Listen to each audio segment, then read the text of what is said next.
ਫਤਿਹ। ਸੋਰਠ ਮਹੱਲਾ ਤੀਜਾ। ਤੀਜੇ ਪਾਤਸ਼ਾਹ ਧੰਨ ਧੰਨ ਸ੍ਰੀ ਗੁਰੂ ਅਮਰਦਾਸ ਮਹਾਰਾਜ। ਅੱਜ ਜੋ ਅੰਮ੍ਰਿਤ ਵੇਲੇ ਪਾਵਨ ਮੁਖ ਵਾਕ ਪ੍ਰਕਾਸ਼ ਦੇ ਸਮੇਂ ਆਏ ਹਨ, ਬਿਨ ਸਤਿਗੁਰ ਸੇਵੇ ਬਹੁਤਾ ਦੁੱਖ ਲਾਗਾ।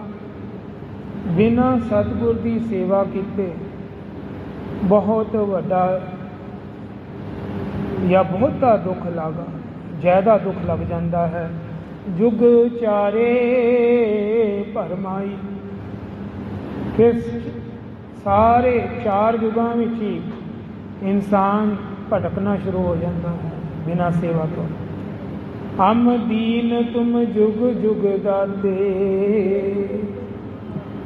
ਸਤਿਗੁਰੂ ਮਹਾਰਾਜ ਆਪਣੇ ਆਪ ਨੂੰ ਦੀਨ ਅਖਾਉਂਦੇ ਹਨ ਤੇ ਅਕਾਲ ਪੁਰਖ ਪਰਮਾਤਮਾ ਨੂੰ ਜੁਗ ਜੁਗ ਦੇ ਦਾਤੇ ਅਖਾਉਂਦੇ ਹਨ। ਸ਼ਬਦੇ ਦੇ ਬੁਝਾਈ, ਸ਼ਬਦ ਨੇ ਇਹ ਗੱਲ ਬੁਝਾਈ ਹੈ ਕਿ ਗੁਰੂ ਨਾਨਕ ਦੇਵ ਜੀ ਮਹਾਰਾਜ ਤੋਂ ਵੱਡਾ ਕੋਈ ਨਹੀਂ ਹੈ। ਪਹਿਲੇ ਗੁਰੂ ਨਾਨਕ, ਪਹਿਲੇ ਗੁਰੂ ਜਿਨ੍ਹਾਂ ਨੇ ਬਾਣੀ ਦੀ ਦਾਤ ਬਖਸ਼ੀ ਹੈ ਸਿੱਖਾਂ ਨੂੰ, ਤੇ ਇਸ ਗੱਲ ਨੇ, ਇਸ ਸ਼ਬਦ ਨੇ ਇਹ ਗੱਲ ਬੁਝਾ ਦਿੱਤੀ ਹੈ। ਹਰ ਜੀਓ ਕਿਰਪਾ ਕਰੋ ਤੁਮ ਪਿਆਰੇ। ਇਹ ਹਰੀ ਜੀਓ ਆਪਣੀ ਕਿਰਪਾ ਦਾ ਹੱਥ ਰੱਖੋ, ਸਤਿਗੁਰ ਦਾਤਾ ਮੇਲ ਮਿਲਾਵੋ। ਹਰ ਨਾਮ ਦੇਵੋ ਆਧਾਰੇ। ਹੇ ਸਤਿਗੁਰੂ, ਹੇ ਦਾਤਾ, ਆਪਣੇ ਨਾਲ ਸਾਨੂੰ ਮਿਲਾ ਲਓ, ਮੇਲ ਕਰਾ ਲਓ। ਹਰ ਨਾਮ ਦੇਵੋ ਆਧਾਰੇ। ਜਿਸ ਤਰ੍ਹਾਂ ਕਿਸੇ ਭੁੱਖੇ ਦੀ ਤ੍ਰਿਪਤੀ ਭੋਜਨ ਨਾਲ ਹੁੰਦੀ ਹੈ, ਆਧਾਰ ਭੋਜਨ ਹੈ। ਕਿਸੇ ਪਿਆਸੇ ਦੀ ਪਿਆਸ ਪਾਣੀ ਬੁਝਾਉਂਦਾ ਹੈ, ਆਧਾਰ ਪਾਣੀ ਹੈ। ਇਸੀ ਤਰ੍ਹਾਂ ਆਤਮਾ ਦੀ ਖੁਰਾਕ ਨਾਮ ਹੈ। ਨਾਮ ਗੁਰੂ ਜੀ ਕਹਿੰਦੇ ਇਹ ਆਧਾਰ ਬਣ ਜਾਵੇ ਆਤਮਾ ਦਾ। ਰਹਾਓ ਮਨਸਾ ਮਾਰ ਦੁਬਿਧਾ ਸਹਿਜ ਸਮਾਣੀ। ਮਨ ਦੀ ਮਨਸਾ, ਆਸਾ ਜਿਹੜੀ ਵੀ ਹੁੰਦੀ ਹੈ, ਮਨ ਦੇ ਫੁਰਨੇ ਹੁੰਦੇ ਹਨ, ਇਹ ਮਾਰਤੀ ਸਤਿਗੁਰ ਨੇ। ਦੁਬਿਧਾ ਦੂਰ ਹੋ ਗਈ, ਸਹਿਜ ਹੀ ਪਰਮੇਸ਼ਰ ਆ ਕੇ ਵਸ ਗਿਆ ਹੈ ਹਿਰਦੇ 'ਚ। ਪਾਇਆ ਨਾਮ ਅਪਾਰਾ, ਹਰੀ ਦਾ ਨਾਮ ਪਾ ਲਿਆ ਹੈ ਅਪਾਰਾ। ਹਰ ਰਸ ਚਾਖ ਮਨ ਨਿਰਮਲ ਹੋਆ। ਹਰੀ ਨਾਮ ਦਾ ਰਸ ਚੱਖ ਕੇ ਹੁਣ ਮਨ ਬੜਾ ਹੀ ਸ਼ਾਂਤ ਔਰ ਨਿਰਮਲ ਹੋ ਗਿਆ ਹੈ। ਕਿਲ ਬਿਖ ਕਾਟਨ ਹਾਰਾ। ਕਿਲ ਬਿਖ ਜਿੰਨੇ ਦੁੱਖ ਹਨ, ਜਿੰਨੀ ਦੁੱਖ ਹਨ, ਕਲਾ ਕਲੇਸ਼ ਹਨ, ਸਾਰੇ ਸਤਿਗੁਰੂ ਜੀ ਨੇ ਕੱਢ ਦਿੱਤੇ। ਸ਼ਬਦ ਮਰੋ ਫਿਰ ਜੀਵੋ ਸਦ ਹੀ। ਸ਼ਬਦ ਦੀ ਰਾਈ ਮਰਨਾ ਹੈ, ਆਪਣੇ ਮਨ ਨੂੰ ਸਮਝਾਉਣਾ ਹੈ ਸ਼ਬਦ ਨਾਲ। ਫਿਰ ਜਨਮ ਹੋਏਗਾ ਤੁਹਾਡਾ, ਫਿਰ ਇੱਕ ਨਵਾਂ ਜਨਮ ਹੋਏਗਾ। ਜੀਵੋ ਸਦ ਹੀ, ਹਮੇਸ਼ਾ ਵਾਸਤੇ ਜੀਓਗੇ ਫਿਰ। ਤਾਂ ਫਿਰ ਮਰਨ ਨਾ ਹੋਈ, ਫਿਰ ਉਸ ਆਤਮਾ ਦੀ ਮੌਤ ਨਹੀਂ ਹੋਏਗੀ। ਉਹ ਝੂਰੇਗੀ ਨਹੀਂ, ਆਤਮਾ ਭਟਕੇਗੀ ਨਹੀਂ, ਭਰਮਾਏਗੀ ਨਹੀਂ, ਕਿਉਂਕਿ ਸ਼ਬਦ ਨਾਲ ਜੁੜ ਗਈ। ਅੰਮ੍ਰਿਤ ਨਾਮ ਸਦਾ ਮਨ ਮੀਠਾ। ਜਿਹੜਾ ਅੰਮ੍ਰਿਤ ਨਾਮ ਹੈ ਨਾ ਵਾਹਿਗੁਰੂ, ਇਹ ਬੜਾ ਹੀ ਮਿੱਠਾ ਹੈ, ਬਹੁਤ ਮਿੱਠਾ ਲੱਗਦਾ ਹੈ। ਸੰਤ ਅਤਰ ਸਿੰਘ ਜੀ ਮਸਤੋਆਣੇ ਵਾਲੇ ਬਾਬਾ ਜੀ ਆਖਿਆ ਕਰਦੇ ਸਨ, ਚਾਰ ਯੁਗਾਂ ਦਾ ਫਲ ਮਿਲ ਜਾਵੇ, ਇੱਕ ਵਾਰੀ ਬੋਲ ਵਾਹਿਗੁਰੂ। ਕਹਿੰਦੇ ਚਾਰਾਂ ਯੁਗਾਂ ਦੀ ਨਿਚੋੜ ਜਿਹੜਾ ਹੈ ਇਹ ਵਾਹਿਗੁਰੂ ਸ਼ਬਦ ਹੈ। ਜੋ ਇਸ ਕਲਯੁਗ ਦੇ ਅੰਦਰ ਵਾਹਿਗੁਰੂ ਜਪੇਗਾ ਉਹਨੂੰ ਚਾਰੋਂ ਯੁਗਾਂ ਦਾ ਫਲ ਮਿਲ ਜਾਏਗਾ। ਸ਼ਬਦੇ ਪਾਵੈ ਕੋਈ, ਸ਼ਬਦ ਕੋਈ ਕੋਈ ਪਾਉਂਦਾ ਹੈ, ਕਿਸੇ ਨੂੰ ਸ਼ੌਂਕ ਹੈ, ਕਿਸੇ ਨੂੰ ਨਹੀਂ ਹੈ। ਦਾਤਾ ਦਾਤ ਰੱਖੀ ਹੱਥ ਆਪਣੇ, ਕਿਉਂਕਿ ਦਾਤਾ ਜੀ ਨੇ ਆਪਣੇ ਹੱਥ ਦਾਤ ਰੱਖੀ ਹੈ ਸ਼ਬਦ। ਜਿਸ ਭਾਵ ਹੈ ਤਿਸ ਦੇਈ। ਉਹਨਾਂ ਨੂੰ ਹੀ ਦਿੰਦਾ ਹੈ ਜਿਹੜੇ ਸਤਿਗੁਰੂ ਨੂੰ ਚੰਗੇ ਲੱਗਦੇ ਹਨ, ਜਿਨ੍ਹਾਂ ਨੂੰ ਸਤਿਗੁਰ ਪਿਆਰ ਕਰਦੇ ਹਨ, ਜਿਹੜੇ ਸਤਿਗੁਰ ਨੂੰ ਭਾ ਜਾਂਦੇ ਹਨ, ਉਹਨਾਂ ਨੂੰ ਨਾਮ ਟਿਕਾਉਂਦਾ ਹੈ ਹਿਰਦੇ। ਨਾਨਕ ਨਾਮ ਰਤੇ ਸੁਖ ਪਾਇਆ। ਨਾਮ ਦੇ ਅੰਦਰ ਜਦੋਂ ਰਤੇ ਜਾਂਦੇ ਹਨ ਨਾ ਮਨ, ਤੇ ਸੁੱਖ ਮਿਲਦੇ ਹਨ। ਦਰਗਾਹ ਜਾਪੈ ਸਹੀ। ਦਰਗਾਹ ਕਿਹੜੀ ਹੈ? ਸੱਚਖੰਡ ਵਸੈ ਨਿਰੰਕਾਰ। ਉਹ ਨਿਰੰਕਾਰ ਦਾ ਦੇਸ਼ ਹੈ, ਜਿੱਥੇ ਆਪ ਨਿਰੰਕਾਰ ਵਸਦਾ ਹੈ, ਜਿੱਥੇ ਦੇਵੀ ਦੇਵਤੇ ਸਿੱਖ ਸੰਤ ਸਾਰੇ ਖੜ ਜਾਂਦੇ ਹਨ ਹੱਥ ਬੰਨ੍ਹ ਕੇ। ਜੇ ਉਸ ਦੇਸ਼ ਵਿੱਚ ਜਾਣਾ ਚਾਹੁੰਦੇ ਹੋ ਤੇ ਫਿਰ ਨਾਮ ਹੈ ਪ੍ਰਾਪਤੀ, ਸੌਖਾ ਰਸਤਾ ਨਾਮ ਹੈ। ਪਰਮੇਸ਼ਵਰ ਤੋਂ ਵੀ ਉੱਚਾ ਉਹਦਾ ਨਾਮ ਹੈ, ਕਿਉਂਕਿ ਨਾਮ ਮਿਲਵਾਉਂਦਾ ਹੈ ਪਰਮੇਸ਼ਵਰ ਨਾਲ, ਉਹ ਰਾਹ ਪੈਂਦੀ ਹੈ। ਇਸ ਕਰਕੇ ਨਾਮ ਨੂੰ ਬੜੀ ਹੀ ਸਭ ਤੋਂ ਉੱਚਾ ਨਾਮ ਮੰਨਿਆ ਗਿਆ ਹੈ। ਨਾਮ ਇਹ ਵਾਹਿਗੁਰੂ। ਇਸ ਨਾਮ ਨਾਲ ਜੁੜੋ, ਬੰਦਗੀ ਦੇ ਨਾਲ ਜੁੜੋ ਤੇ ਤੁਹਾਨੂੰ ਸੁੱਖ ਪ੍ਰਾਪਤ ਹੋਣਗੇ। ਨਾਮ ਦੀ ਵਡਿਆਈ ਬਾਰੇ ਸ੍ਰੀ ਸੁਖਮਨੀ ਸਾਹਿਬ ਦੇ ਅੰਦਰ ਵੀ ਸ਼ਲੋਕ ਉਚਾਰਿਆ ਹੈ। ਸਾਥ ਨਾ ਚਾਲੈ ਬਿਨ ਭਜਨ, ਵਿਖਿਆ ਸਭਲੀ ਛਾਰ। ਹਰ ਹਰ ਨਾਮ ਕਮਾਵਨਾ, ਨਾਨਕ ਏ ਧਨ ਸਾਰ।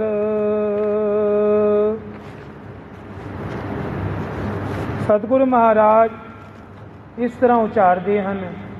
ਕਬੀਰ ਕੇਸੋ ਕੇਸੋ ਕੂਕੀਐ, ਨਾ ਸੋਈਐ ਆਸਾਰ।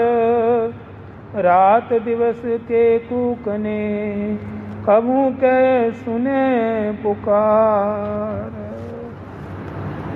ਕਬੀਰ ਜੀ ਵੀ ਸ਼ਬਦ ਲਿਖਦੇ ਹਨ ਕਿ ਕੇਸੋ ਕੇਸੋ, ਇਹ ਕੇਸੋ ਕੇਸੋ ਉਸ ਹਰੀ ਦੇ ਬਾਰੇ ਕਿਹਾ ਹੋਇਆ ਕਿ ਅਸੀਂ ਕੇਸੋ ਕੇਸੋ ਕੂਕਦੇ ਹਾਂ, ਵਾਹਿਗੁਰੂ ਵਾਹਿਗੁਰੂ ਕੂਕਦੇ ਹਾਂ। ਕਦੀ ਨਾ ਕਦੀ ਸਾਡੀ ਪੁਕਾਰ ਪਹੁੰਚ ਜਾਏਗੀ।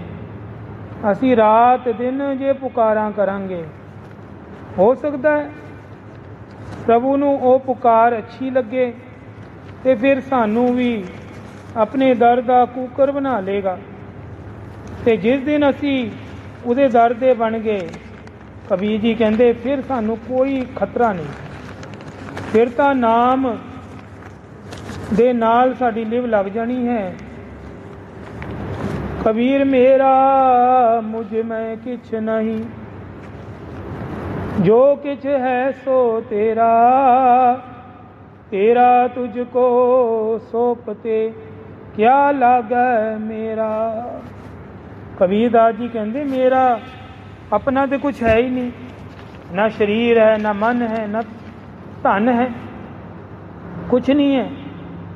ਜੋ ਕੁਛ ਹੈ ਸੋ ਤੇਰਾ, ਸਭ ਕੁਝ ਤੁਹਾਡਾ ਹੈ ਮਾਲਕਾ। ਤੇਰਾ ਤੁਝ ਕੋ ਸੌਂਪਤੇ, ਕਿਆ ਲਾਗੇ ਮੇਰਾ। ਜੇ ਮੈਂ ਤੁਹਾਨੂੰ ਆਪਣਾ ਸੌਂਪ ਵੀ ਦਿੱਤਾ ਤੇ ਮੇਰਾ ਕੀ ਲੱਗਿਆ ਇਹਦੇ ਅੰਦਰ? ਕੁਛ ਨਹੀਂ ਲੱਗਿਆ। कबीर तू तू करता तू हुआ, मुझ में रहा न हूँ। जब आपा पर का मिट गया, जत देखो तत तू। कबीर जी कहते हैं कि तू तू करदे करदे एक दिन सारा कुछ तेरा हो गया, मेरा आपा भी चला गया, मुझ में रहा ना हूँ, मेरे अंदर हूँ कुछ नहीं रही, होमे नहीं रही। जब आपा पर का मिट गया, जब अपना मिट गया, जत देखो तत तू। फिर ते तुहाडा ही नज़र आ रहा है कि तुसी नज़र आ रहे हो परमात्मा। भाई गुरदास जी गुरु घर दे वेद व्यास हैं, इन्होंने एक बड़ी ही सुंदर वारां विच ये दर्ज किया है। जैसे 68 तीरथ परस किए, जुग चार चढ़ियो कैलाश रहो, जैसे कोट जन्म तप उर्दमुखी, वै संतर में तन दाए दयो, जैसे लाख बेर कुर सेतर में, असमेघ जग अपंग ठयो, पुन अमृत नाम विशेष इति, जिन एक बार श्री वाहेगुरु कहो। ये उदाहरण देती है कि कोई जैसे 68 इशनान मन्ने गए हैं, 68 तीर्थ हिंदू धर्म भी शास्त्रां भी लिखे, उधर दे तीर्थ कर आवे, धर्म दे काम दान पुण्य भी करे, तीर्थां ते खाली आवे ना घूम के, उत्थे दया दान भी करे। जुग चार चढ़ियो कैलाश रहो, भावें चारों युग, हुण कलयुग चल रहा है, 3 युग होर हैं, ये सारे युगां च उपर तप लगा ले, कैलाश सब तो उपर है, अजे भी कैलाश नूं उच्ची चोटी गिनिया जाता है। उत्थे ऐसे ऐसे इलाके हैं जिते 12 महीने बर्फ रहिंदी है कैलाश से, कोई नहीं जाता उत्थे, कोई विला विला जा रहा है कैलाश से। कैलाश पर्वत पे जाके उत्थे तप साध ले, समाधियां लगा ले, 4 युग, 1 युग नहीं। जैसे कोट जन्म तप उर्दमुखी, जिस तरह करोड़ों जन्म तप करे, वो भी उर्दमुखी होंदा उल्टा, पैर उपर नूं ते थल्ले वल मुंह कर ले। बै संतर में तन दाए दयो, बै संतर मनी की अग्नि, उसका नाम बैसंतर है। बैसंतर में तन दाए दयो, अपना तन कट के किसी जमूरे नाल खिरोच के ते उन्होंने अग की भट्टी दे विच सुट्टे, अपने मांस नूं खुद ही जलाए, उखाड़ के, इन्ना औखा तप करे। जैसे लाख बेर कुर सेतर में, जिस तरह कोई लख बार, कुरुक्षेत्र अजे भी तीर्थ है जी, लोग उधर जाते हैं इशनान वास्ते, अजे भी कोई दिन त्यौहार मनाया जाता है कुरुक्षेत्र पर। कहते हैं उस दिन नहा के इशनान करके पाप दूर होंगे हैं, जो उन्होंने मत है। कहते भावें लखां वारी कुरुक्षेत्र हो आ जाए, गुरदास जी कहते हैं असमेघ यग अपंग ठयो, असमेघ यग करके आ जाए। असमेघ यग का मतलब की है? असमेघ यग बहुत औखी गल है जी। अश्वेघ यग के अंदर एक तो सारे पंडित ब्राह्मण बुलाए जाते हैं, दूजा सारे दुनिया के साधु उन्होंने इनवाइट किया जाता है, ब्रह्म ज्ञानियों साधुओं। फिर उन्होंने लंगर छकाया जाता है, वो भी सोने की थाली, सोने की कटोरी, सोने का गिलास। फिर उस तो बाद उन्होंने दे दिता जाता है दान, अपने वापस नहीं रखते, वही सोने के थाल चम्मच सब कुछ दान कर दिता जाता है। उस तो बाद भी पता नहीं यग लगे ना लगे, अधूरा भी रह सकता है। असमेध यग इको यग हजे तक होया संसार, वो भी पांडवां ने कर लिया, 5 पांडवां ने। क्यों कर लिया? उन्होंने कोल भी माया की कमी पै गई सी, सोना नहीं सी, गोल्ड नहीं सी दान करने से। पर कृष्ण भगवान महाराज जी ने सुमेर पर्वत पे भेजता, कहते उठो तुहानू सोना उधार मिल जाएगा, मिलेगा, जरूर मिलेगा, करो कोशिश, उहदे को ले आओ, फिर तुहाडा यग लगेगा। लैन गए सी पांडव बड़े प्रेम नाल, वारी वारी सुमेर ने क्वेश्चन किया, मैं सोना देने को तैयार हाँ, मैनू जवाब दो, कोई पैसा दे रहा है? देन वक्त कुछ होर गल होती है, पर लौटान वेले वो मुँह रहिंदा है। कैलाश वो सुमेर पर्वत क्वेश्चन करता है पांडवों को, तो कईयां ने अर्जुन ने किया देखो देना चाहिए है, दे देंगे, ऐसी कोई गल नहीं। किसी ने कुछ किया, किसी ने चारा ने कहता अपना अपना जवाब। युधिष्ठिर की वारी आई, पंजवें पांडव। युधिष्ठिर सब तो धार्मिक और सियाणा सी। सुमेर पर्वत नूं आखदा है युधिष्ठिर ये किंज हो सकता है कि दोनों वारी इको मुँह रह जाए, नहीं हो सकता।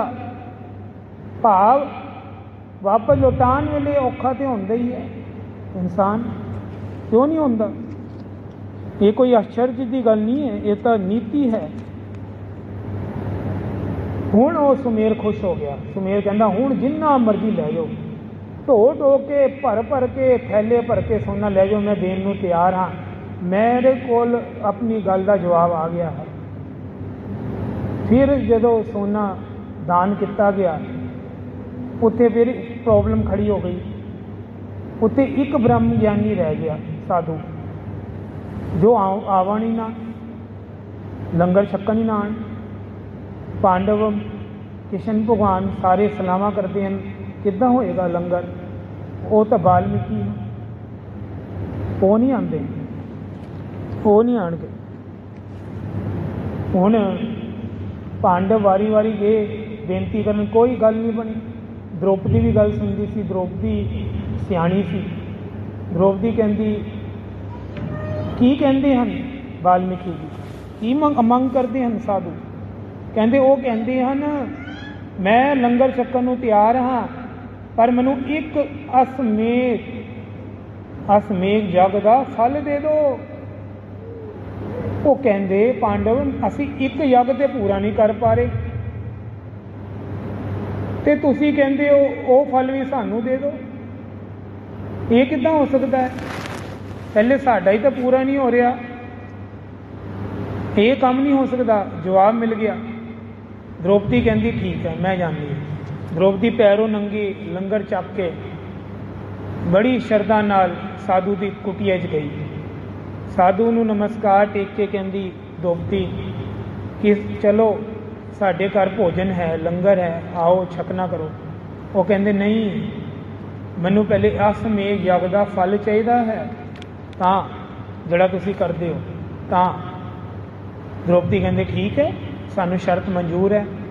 कहते मैं तुहाडे दरबार पैरों नंगी आई हाँ, तो पूर्ण साधु कोल कोई आवे तो उन्होंने हर कदम का एक असमेघ यग का फल मिलता है। आखो सतनाम श्री वाह।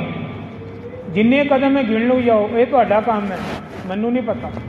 उहदे विचों एक यग का फल तुसीं ले लो, बाकी मेरे पेटे पा दो। वो हैरान हो गए साधु महाराज। कहते ये तो बड़ी कमाई वाली स्त्री है, इन्हें तो बहुत सोहना जवाब दिता है। कहते हुण मैं लंगर छकन जाऊँगा, चलो चल द्रौपदी चलिए, फिर तेरे घर लंगर छकीए। फिर जाके असमेघ यग होया सी। कहने का भाव है असमेघ यग कराना बड़ा औखा है। कहते कोई असमेघ यग भी करा लिए, जिन्ने मर्जी करोड़ों करा लेन असमेघ यग। फुन अमृत नाम विशेष इति, पर अमृत नाम के अंदर एक गुण है। यह वाहिगुरु अखर जड़े बोले गए, गुरदास जी कहते ये अमृत नाम की विशेषता है। जिन एक बार श्री वाहिगुरु कहो, ऊपर जिन्ने भी फल दसे है, जिन्नी भी तपस्या दसी गई है औखी तो औखी, वो सारियां थले रह जांदियां। पर ये वाहिगुरु नाम जपना संगत विच हिरदे नाल वाहिगुरु कहना, ये तो इन सारे यज्ञां तो उपर यज्ञ है। आखो सतनाम श्री वाहिगुरु। दोबारा बोलो जी, सतनाम श्री वाहिगुरु। ये वाहिगुरु बोलना इन्ना लाभदायक है। भाई गुरदास जी ने इन्नी सुंदर वार लिखी सानू सारी संगत नूं समझाउण वास्ते कि संगत जुड़े, संगत का भरोसा बद जाए वाहिगुरु नाम ते, कि वाहिगुरु जप जप के ही पार उतारा होना है। तो क्यों ना असी नाम दे नाल जुड़िए। ये नाम ने ही पार उतारा करना है जी। जिस तरह भगत नामदेव जी नूं भी देख लो, सेठ नाल जदों ਸੇਠ ਨੇ ਨੀਵਾਂ ਦਿਖਾਉਣ ਦੀ ਕੋਸ਼ਿਸ਼ ਕੀਤੀ ਸੀ ਤੇ ਭਗਤ ਨਾਮਦੇਵ ਜੀ ਨੇ ਕਿਹਾ ਸੀ, ਸੇਠ ਨਾਮ ਅਮੋਲਕ ਹੈ, ਇਸ ਤੋਂ ਬਰਾਬਰ ਕੋਈ ਵਸਤੂ ਜਾਂ ਪਦਾਰਥ ਦਿਖਦਾ ਨਹੀਂ ਮੈਨੂੰ, ਨਾ ਕੋਈ ਸੋਨਾ ਨਾ ਪੈਸਾ। ਤੂੰ ਕਿਉਂ ਸੰਤਾਂ ਜਨਾਂ ਦੇ ਨਾਲ ਮਸ਼ਕਰੀਆਂ ਕਰਦਾ ਪਿਆ, ਕਿਉਂ ਐਸਾ ਕਰਦਾ ਹੈ, ਕਿਉਂ ਨੀਵਾਂ ਦਿਖਾਉਣ ਦੀ ਕੋਸ਼ਿਸ਼ ਕਰ ਰਿਹਾ। ਤੇ ਸੇਠ ਦੀ ਹਾਰ ਹੋਈ, ਤੁਹਾਨੂੰ ਪਤਾ ਹੀ ਹੈ, ਸੇਠ ਦੀ ਹਾਰ ਹੋਈ। ਤਕੜੀ ਤੇ ਇੱਕ ਪਾਟੇ ਸੋਨਾ ਤੋਲੀ ਜਾਂਦਾ ਹੈ। ਇੱਕ ਪਾਸੇ ਤੁਲਸੀ ਦੇ ਪੱਤੇ ਤੇ ਰਾਮ ਲਿਖਿਆ ਹੈ, ਪਰ ਜਿੰਨਾ ਮਰਜ਼ੀ ਸੋਨਾ ਤੋਲ ਲੋ, ਰਾਮ ਦੇ ਬਰਾਬਰ ਕੋਈ ਵਸਤੂ ਨਹੀਂ। ਆਖੋ ਸਤਨਾਮ ਸ਼੍ਰੀ ਵਾਹਿਗੁਰੂ। ਨਹੀਂ ਹੈ। ਰਾਮ ਦਾ ਨਾਮ ਵੱਡਾ ਨਿਕਲਿਆ। ਸੋਨਾ ਗੋਲਡ ਤੋਲ ਕੇ ਸੇਠ ਥੱਕ ਗਿਆ, ਪਰ ਉਸ ਤੁਲਸੀ ਦੇ ਪੱਤੇ ਨੂੰ ਹਰਾ ਨਹੀਂ ਪਾਇਆ। ਇੰਨਾ ਭਾਰ ਤੁਲਸੀ ਦੇ ਰਾਮ ਨਾਮ ਵਿੱਚ। ਤੇ ਭਗਤ ਨਾਮਦੇਵ ਜੀ ਮੁਸਕਰਾਏ, ਸੇਠ ਮੈਂ ਤੇ ਅੱਗੋਂ ਹੀ ਕਹਿੰਦਾ ਸੀ, ਤੂੰ ਮੈਨੂੰ ਕਿਉਂ ਬੁਲਾਉਂਦਾ ਹੈ, ਕਿਉਂ ਮੈਨੂੰ ਕਹਿੰਦਾ ਮੈਂ ਤੈਨੂੰ ਦਾਨ ਦੇਵਾਂਗਾ, ਤੂੰ ਮੇਰੇ ਮੂਹਰੇ ਲੱਗ ਲੈਣ ਤੇ। ਮੈਂ ਤੇ ਤੈਨੂੰ ਅੱਗੇ ਆਖਿਆ ਸੀ ਗਰੀਬਾਂ ਨੂੰ ਦਾਨ ਕਰ ਦੇ, ਮੈਨੂੰ ਤਾਂ ਲੋੜ ਨਹੀਂ। ਹਾਂ ਤੂੰ ਜਿੱਦ ਕੀਤੀ ਹੈ ਸਭ ਤੋਂ ਪਹਿਲੇ ਭਗਤ ਨਾਮਦੇਵ ਨੂੰ ਦੇਵਾਂਗਾ ਦਾਨ, ਤੇ ਲੈ ਭਾਈ ਹੁਣ ਤੂੰ ਇਹ ਤੁਲਸੀ ਦੇ ਪੱਤੇ ਜਿਹਾ ਹੀ ਤੋਲ ਦੇ, ਮੈਨੂੰ ਤੋਲ ਦੇ ਸੋਨਾ, ਤੇ ਮੈਂ ਚਲਾ ਜਾਵਾਂਗਾ ਇੱਧਰੋਂ। ਨਹੀਂ ਤੋਲ ਪਾਏ। ਹੰਕਾਰ ਛੱਡਤਾ ਸੇਠ ਨੇ, ਨੀਵਾਂ ਪੈ ਗਿਆ। ਮਹਾਰਾਜ ਹਾਰ ਗਿਆ ਤੁਹਾਡੇ ਕੋਲ। ਪਰ ਕੀ ਹੈ ਇਹ ਲਿਖਿਆ, ਕੀ ਇਹਦੇ ਉੱਪਰ? ਕਹਿੰਦੇ ਮੈਂ ਤਾਂ ਕੁਛ ਨਹੀਂ ਲਿਖਿਆ, ਸਿਰਫ ਰਾਮ ਦੇਖ ਲੈ, ਰਾਮ ਦਾ ਨਾਮ ਲਿਖਿਆ। ਰਾਮ ਦੇ ਨਾਮ ਦੇ ਬਰਾਬਰੀ ਕੌਣ ਕਰ ਲੇਗਾ? ਜਿਸ ਤਰ੍ਹਾਂ ਭਾਈ ਗੁਰਦਾਸ ਜੀ ਕਹਿੰਦੇ ਹਨ ਕਿ ਵਾਹਿਗੁਰੂ ਦਾ ਮੁਕਾਬਲਾ ਕੌਣ ਕਰ ਲੈਣਗੇ? ਕਿਹੜਾ ਯੱਗ, ਕਿਹੜਾ ਤਪ ਕਰ ਦੇਗਾ, ਕਿਹੜਾ ਕਰਮ ਕਰ ਲੇਗਾ? ਸਾਨੂੰ ਸੋਖੇ ਦੇ ਅੰਦਰ, ਹੁਣ ਆਪ ਜੀ ਗੁਰਦੁਆਰੇ ਆਉਂਦੇ ਹੋ, ਮੰਨ ਲਓ ਆ ਰਹੇ ਹੋ, ਇੱਕ ਇੱਕ ਕਦਮ ਤੇ ਨਾ ਵਾਹਿਗੁਰੂ ਬੋਲਿਆ ਕਰੋ, ਵਾਹਿਗੁਰੂ। ਕਿਉਂ? ਜਿਹੜਾ ਦ੍ਰੋਪਦੀ ਨੂੰ ਅਸਮੇਧ ਜਗ ਪ੍ਰਾਪਤ ਹੋਏ ਸਨ ਨਾ, ਉਸ ਮਹਾਂਪੁਰਸ਼ਾਂ ਕੋਲ ਜਾਣ ਦਾ, ਇੱਧਰ ਵੀ ਉਹੀ ਫਲ ਹੈ। ਸੰਗਤ ਵਿੱਚ ਆਣਾ, ਪੂਰਨ ਬ੍ਰਹਮ ਗਿਆਨੀ ਸਾਧੂ, ਪੂਰੇ ਗੁਰੂ ਦੀ ਸੰਗਤ ਵਿੱਚ ਆਣਾ, ਗੁਰੂ ਗ੍ਰੰਥ ਸਾਹਿਬ ਜੀ ਦੀ ਸੰਗਤ ਵਿੱਚ ਚੱਲ ਕੇ ਆਣਾ, ਤੇ ਸੋਚੋ ਕਿੰਨੇ ਯੱਗ ਤੁਹਾਡੇ ਹੋ ਜਾਣਗੇ ਇਕੱਠੇ। ਉਹੀ ਹੈ, ਸੇਮ ਗੱਲ ਹੈ, ਕੋਈ ਸ਼ੰਕਾ ਨਹੀਂ ਦੇ ਅੰਦਰ। ਪਰ ਬੇਸ਼ੱਕ ਕੀ ਸ਼ਰਧਾ ਭਾਵਨਾ ਨਾਲ ਸਿਖਾਵੇ, ਜਾਂਦੇ ਵਕਤ ਵੀ ਨਾਮ ਜਪਦੇ ਘਰ ਜਾਵੇ, ਨਿੰਦਿਆ ਨਾ ਕਰੇ ਕਿਸੇ ਦੀ। ਆਉਣ ਵਕਤ ਵੀ ਘਰੋਂ ਜਦੋਂ ਕਦਮ ਪੁੱਟੇ ਤੇ ਸੋਚ ਹਟਾਵੇ ਤੇ ਵਾਹਿਗੁਰੂ ਵਾਹਿਗੁਰੂ, ਇੱਕ ਹੀ ਕਦਮ ਤੇ ਵਾਹਿਗੁਰੂ। ਸ਼ੁਰੂ ਕਰਦੇ ਘਰੋਂ ਨਿਕਲੇ, ਗੇਟ ਖੁੱਲਿਆ ਨਹੀਂ ਤੇ ਚੌਪਾਈ ਸਾਹਿਬ ਸ਼ੁਰੂ, ਜਪਜੀ ਸਾਹਿਬ ਦਾ ਪਾਠ ਸ਼ੁਰੂ, ਇੱਕ ਇੱਕ ਕਦਮ ਤੇ ਵਾਹਿਗੁਰੂ ਵਾਹਿਗੁਰੂ ਸ਼ੁਰੂ। ਇੱਕ ਇਸ ਤਰ੍ਹਾਂ ਕੋਈ ਵਿਧੀ ਨਾਲ ਚੱਲੇਗਾ ਤੇ ਜ਼ਰੂਰ ਪ੍ਰਾਪਤੀਆਂ ਕਰ ਲੇਗਾ, ਜ਼ਰੂਰ ਕਰੇਗਾ। ਆਓ ਹੁਣ ਸਮਾਂ ਇਜਾਜ਼ਤ ਨਹੀਂ ਦਿੰਦਾ, ਸਾਰੇ ਨਾਮ ਜਪੋ, ਵਾਹਿਗੁਰੂ ਵਾਹਿਗੁਰੂ ਵਾਹਿਗੁਰੂ ਵਾਹਿਗੁਰੂ ਵਾਹਿਗੁਰੂ।